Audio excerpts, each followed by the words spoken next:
O my friend, congratulation. কি ব্যাপার? তুই নির্লজ্জের মতো আমার বাসায় আসছিস কেন? আরে এসব কি? আরে বন্ধু, আমার শুধু শুধু রাগ করিস। এত রাগ করিস কেন বন্ধু? আমি তোর জন্য একটা সুসংবাদ পেয়েই তোর জন্য মিষ্টি নিয়ে এসেছি। আরে তুই তো আমার বন্ধু, তুই তো আমার কাছের বন্ধু। তোর একটা সুসংবাদ আর আমি তোর জন্য মিষ্টি নিয়ে আসবো না, এটা কি হয় বল? এই, তুই এখনই আমার বাসা থেকে বের হয়ে যা। দেখছেন ভাবি, ওনার সবসময় শুধু রাগ করে। অন্তত আপনি গ্রহণ করুন এই সুসংবাদের মিষ্টিটা। কিসের সুসংবাদ? আরে সুসংবাদ আপনাকে দিব, আমি কি এটা কি দাঁড়াই দাঁড়িয়ে দিব? একটু বসেন না, বসেন প্লিজ। ওহ, তুই কেমন বন্ধু বলতো? এত বড় একটা সুসংবাদ তুই আমার কাছ থেকে আড়াল রেখেছিস। ভাবি, ও তো মা হতে যাচ্ছে। কে মা হচ্ছে? কেন, তোর প্রথম স্ত্রী মেঘলা।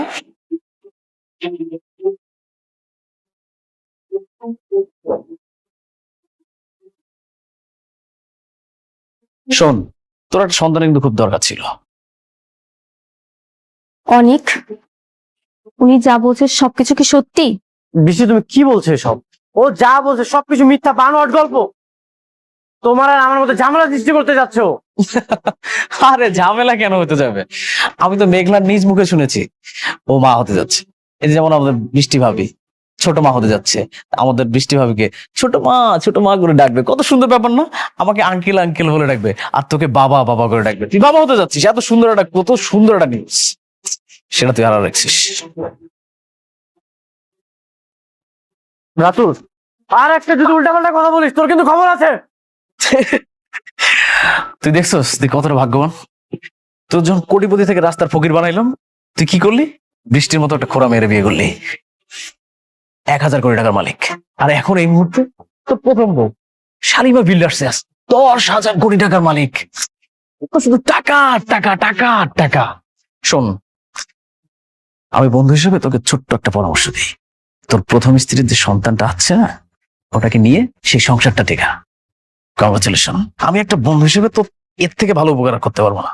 তুই এখন আমার বাসা থেকে বের হয়ে যা, বের হয়ে যা। আরে রাগ করতেছিস কেন? আমি তো চলে যাব, কিন্তু শোন, আমার এই চলে যাওয়া কিন্তু শেষ না। আমি আবার আসবো, বারবার আসবো। আর তোর সন্তান হওয়ার মিষ্টি দরকার হলে আরেকবার নিয়ে আসবো। ভালো থাকিস।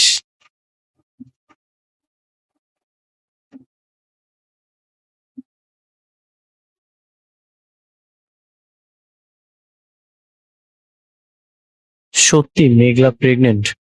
আমার তো বিশ্বাসই হচ্ছে না।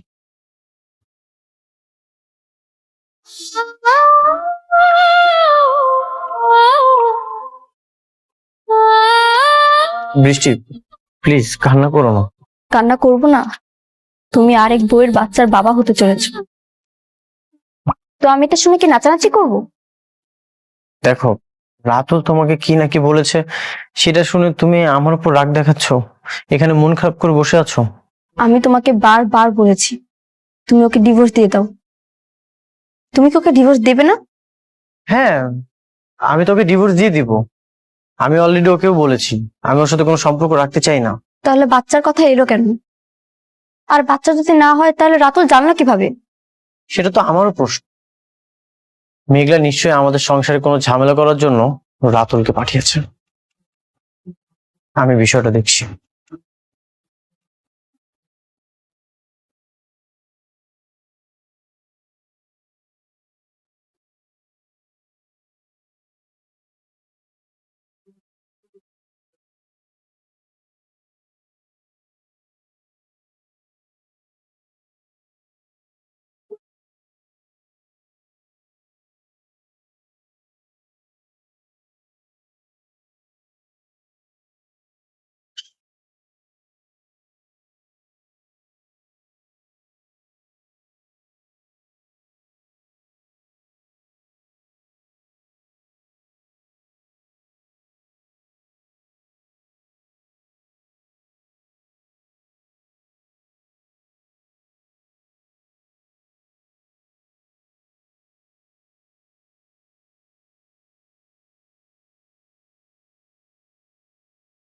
তুমি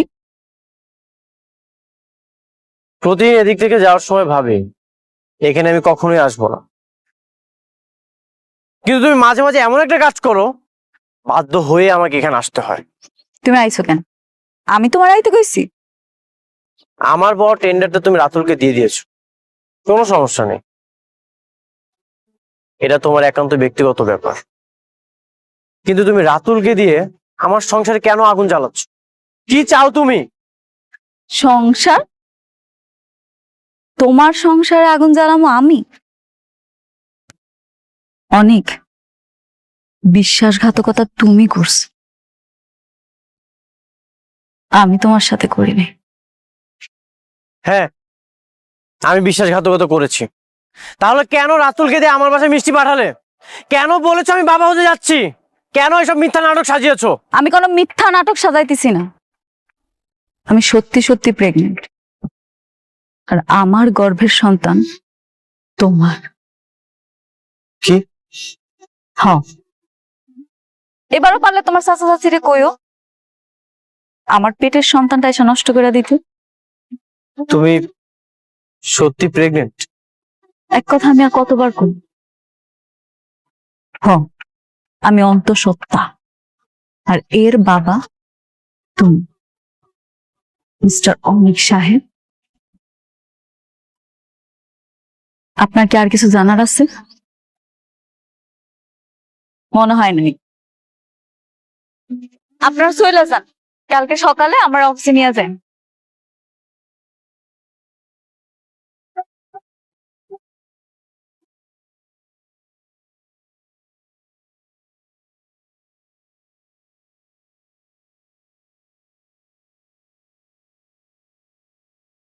আগের বাচ্চাটারে শান্তার মা মিলা কিন্তু পেটের মধ্যেই নষ্ট করে দিছে, কিন্তু এই বাচ্চাটার কি হবে? এই বাচ্চাটা যদি জন্ম নেয় তাহলে কিন্তু অসুবিধা আছে। আরে তুমি বুঝতেছো না কেন? এখন তো দুজনের মধ্যে আগের মতো ভালো সম্পর্ক নাই, তাহলে খামাকে বাচ্চাটা নষ্ট করে দরকারটাই কি? বেশি বুঝো মহিলা। যদি বাচ্চা হয়ে যায়, সেই বাচ্চার কারণে যদি তার মধ্যে একটা ইন্টিমেসি বাইরে যায়, তখন কি করবা? আমার এই যে এই বাবাজির হাতে যে কাজটা আছে, সেটার কি হবে বুঝতে পারতেছো?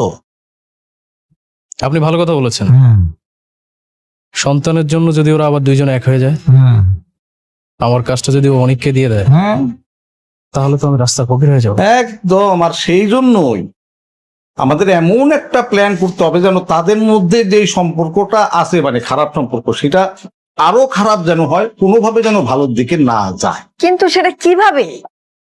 I have a plan. সেটার জন্য আমাদেরকে শুধু একবার অনেকের বাড়িতে যাইতে হবে। সেখানে গিয়ে কি করবেন আপনি?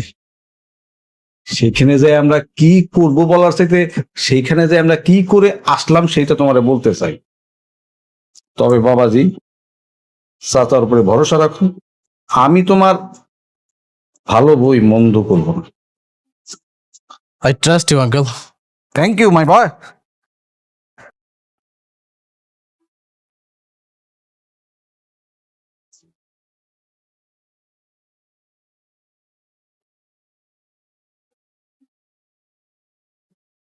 কি ব্যাপার, অফিস থেকে এসে এখানে বসে আছো কেন? এমনি। মেঘলার কি খবর? ও কি সত্যি সত্যি মা হতে চলেছে?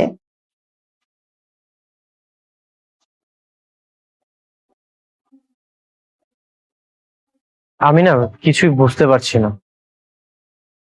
মেঘলা বললো প্রেগনেন্ট। মেঘলা বললো ও প্রেগনেন্ট, তাই না?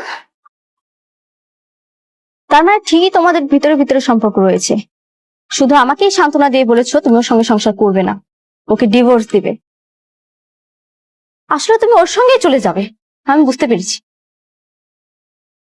আশ্চর্য, তুমি আমাকে ভুল বুঝতেছো। মেঘলা আমাকে বলেছে ও প্রেগনেন্ট। আমার কাছে মনে হচ্ছে এই সবকিছু মিথ্যা সাজানো নাটক। এখন ও যদি ওর সন্তান নিয়ে তোমার সঙ্গে থাকতে চায় তখন কি করবে? ও থাকতে চাইবে না। বৃষ্টি, তুমি শান্ত হও, কোনো একটা ব্যবস্থা করছি। একদম চুপ, কোনো কথা বলবে না। আসলে তুমি আমাকে ঠকাচ্ছ।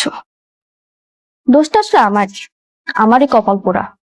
এই পোড়া কপালে যাই ভাবি তাই পুড়ে ছাই হয়ে যায়। বৃষ্টি, তুমি শান্ত হও। কি রে মা, কি হয়েছে? ভাগাভাগি করছিস কেন? বাবা জানো, ওর প্রথম স্ত্রী প্রেগনেন্ট। কি বলছিস? অনেক বৃষ্টি যা বলছে তা কি সত্যি? বাবা, মেঘলা বলল ও প্রেগনেন্ট। সঠিক আমি কিছু জানি না। আমি আগেই ভালো ছিলাম বাবা, সিদ্ধান্ত নিয়েছিলাম কোনোদিন বিয়ে করব না।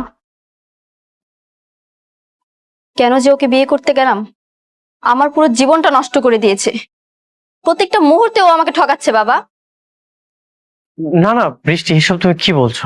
আমি তোমাকে ঠকাচ্ছি না, তুমি আমার উপর বিশ্বাস রাখতে পারো। মা, তুই মাথাটা ঠান্ডা রাখ। হ্যাঁ, আরে কোনো কিছু হবে না, আমি তো আর সাথে আছি, তাই না? মা প্লিজ একটু মাথাটা ঠান্ডা রাখা। আর অনেক, আমার মেয়ে কিন্তু তোমাকে অনেক বিশ্বাস করে, অনেক ভালোবাসে। সো আমার মেয়ে যা চাচ্ছে তুমি সেইভাবে চলবে। যদি এদিক সেদিক হয়, আমার কিন্তু ভয়ঙ্কর রূপটা তুমি দেখতে পাবে।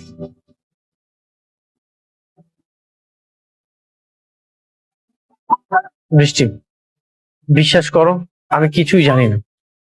আমার সাথে অবশ্যই কোনো না কোনো চক্রান্ত হচ্ছে।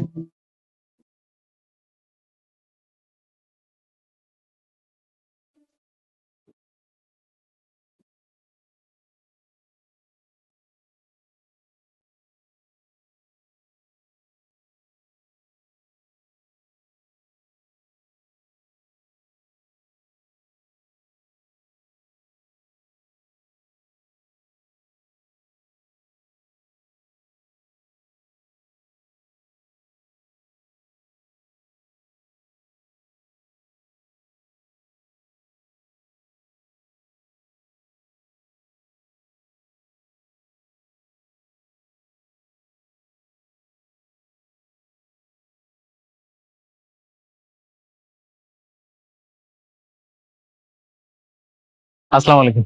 ভাবি কেমন আছেন আপনি? রাতুল সাহেব, আপনাকে ম্যাডাম ভাবি ডাকতে নিষেধ করেছেন। আপনি আজ থেকে ভাবি ডাকবেন না, ম্যাডাম ডাকবেন। Sorry sorry.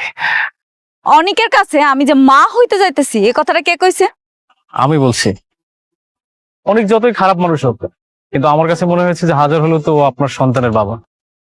তাই আমিও বন্ধু হিসেবে ওর কাছে মিষ্টি নিয়ে গিয়েছিলাম, কিন্তু ও তো আমার সাথে খারাপ ব্যবহার করলো। আপনার আমি কতবার বলছি আপনি আপনার কাজে কাজ রাখবেন, আপনি আমার কোনো কথা শুনেন না, আপনি কাজটা মোটা ঠিক করেন নাই। অনেক মনে হয় কিছু জানতো না, তাই না? আপনি ওকে কিছুই জানান। না আমি জানাই নাই, আর আমি জানাইতেও চাই নাই। আপনি এইবার বলছেন বাচ্চা গেছেন, পরের বার যদি বলছেন না আপনার কিন্তু খবর আছে। রাতুল সাহেব, আপনাকে যে কাজটা দেয়া হয়েছে সেটা মনোযোগ সহকারে করেন। পার্সোনাল ব্যাপারে আর মাথা ঘামাবেন না, বুঝাতে পেরেছি? জি জি। এরা সবাই মিলে এই ফকিন্দিরে কেন যেন মাথায় তুলে নাচতেছে কে জানে। এমন ভাবসাব করে যেন ও কোম্পানির মালিক। চলেন ম্যানেজার সাহেব। চলুন ম্যাডাম।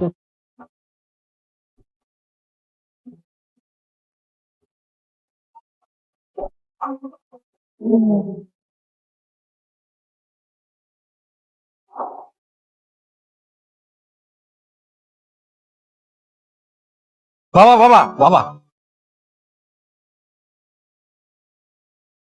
আপনারা নির্লজ্জের মতো আমার বাসায় কেন এসেছেন? রাগ করো না, আমার রাগ করো না। মানে হয়েছে কি, আমরা কিন্তু এখানে থাকতে আসছি না। আমরা আমরা জানি যে আমরা তোমার প্রতি অনেক অন্যায় করছি, কিন্তু এবার না, অপকার না, আমরা তোমার উপকার করতে আসছি। হ্যাঁ, উপকার? আপনাদের কোনো উপকার আমার লাগবে না, আপনারা এখন এখান থেকে চলে যান। না না, আমরা আমরা চলে যেতেছি, চাইতেছি, কোনো টেনশন করো না। কিন্তু আমরা খালি আসছি তোমার একটা খবর দেওয়ার জন্য। যতটুকু শুনলাম তোমার বড় বউ নাকি গর্ভবতী। জানি না। জানবা কেমনে? জানবা কেমনে? তোমার নিজের ঘরের সন্তান হইলে না তুমি জানতা? তোমার তো নিজের সন্তান নেই, জন্য তুমি জানো না।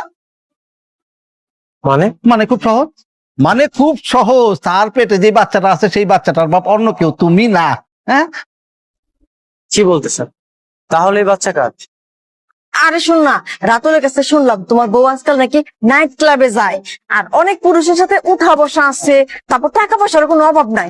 এমন ওই বাচ্চার বাপ যে কেটা তোমার বউ নিজেও তো জানে না।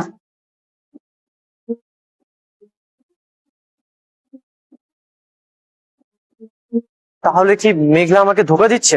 অবশ্যই অবশ্যই ধোকা দিচ্ছে। কান নাকার পাপড় তোমার কান্দের উপর চাপা দিতেছে। শোনো বাবুজি, এত বড় কোম্পানিতে চাকরি করে, আর অনেক ছেলেদের সাথে উঠা বসা আছে, আবার বুঝো তাহলে বাচ্চার বাপ কেডা। হ্যাঁ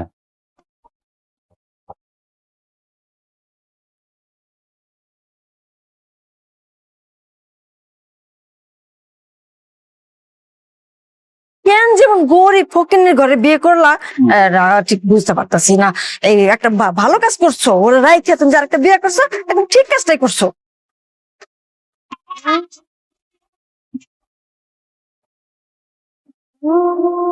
বাবা, তুমি কিন্তু শুকায় গেছো, তোমার নিজের প্রতি কিন্তু যত্ন নিও, মানে স্বাস্থ্যটা তো একেবারে খারাপ হয়ে গেছে। কে কি করলো তার জন্য তোমার নিজের উপরে তো অত্যাচার করাটা একদম ঠিক না। আর শোনো, যে কোনো দরকার এই চাচারে ঠাস করে একটা ফোন দিয়ে দিবা, আমি কিন্তু সব সময় তোমার জন্য আছি। আমি তাহলে আসি। তোমার চাচা ঠিকই কইছে, ফোন দিও।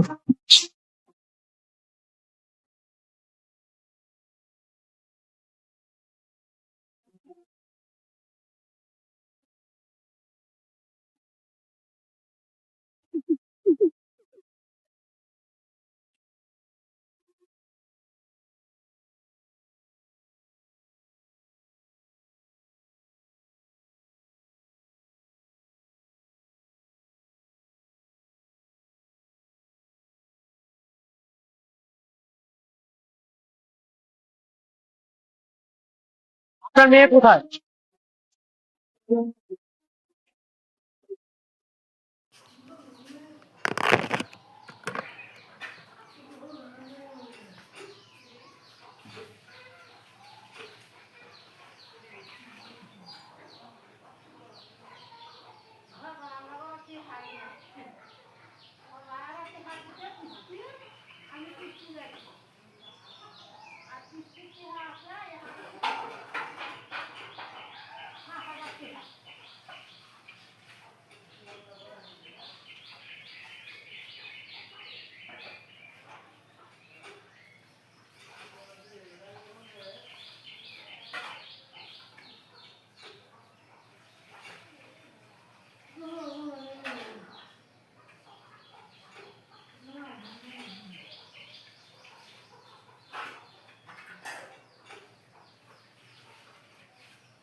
মাঠে আয় না